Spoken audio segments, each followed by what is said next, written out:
অতিরিক্ত জল জমে গেছে, তার জন্য বাঁধের উপর দিয়ে অবশিষ্ট অংশের জলটা এইভাবে গড়িয়ে পড়ছে।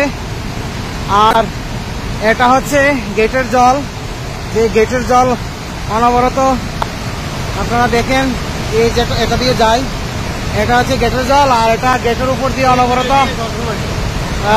যদি জল বেড়ে যায় তাহলে এইভাবে অবশিষ্ট অংশটা জলটা পড়তে থাকে, জলের অবশিষ্ট অংশটা এইভাবে গড়িয়ে পড়ছে। আর গেটের জলটা এদিক দিয়ে আসছে।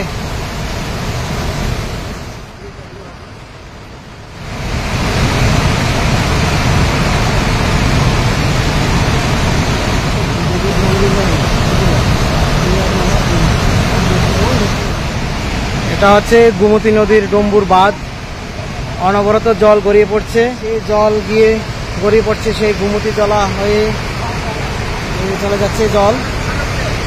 আজকের এই বর্তমান অবস্থা, 25শে আগস্টের যে বর্তমান অবস্থা আপনারা পরিলক্ষিত করুন, যে আপনারা শুধু আতঙ্কিত হচ্ছেন। সুস্থ থাকুন, স্বাভাবিক থাকুন, এমন কোনো ভয় নেই।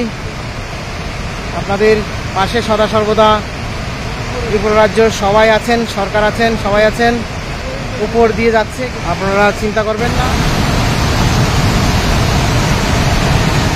এটা হচ্ছে গেটের জল, এদিক দিয়ে গেটের জলটা আসে, গেট ছেড়ে দেওয়া হয়েছে, বলা হয়েছে গেটের জল এদিক দিয়ে আসে। আর এটা হচ্ছে জলের অবশিষ্ট অংশ, ব্রিজের উপর দিয়ে আবার জলটা এখানে গড়িয়ে আসছে, আর এদিক দিয়ে জলটা যাচ্ছে। সকলে নিরাপদ থাকুন, ভালো থাকুন, ভয় পাবেন না। এটা হচ্ছে ডুমুর বাঁধের এই বর্তমান পরিস্থিতির অংশটা।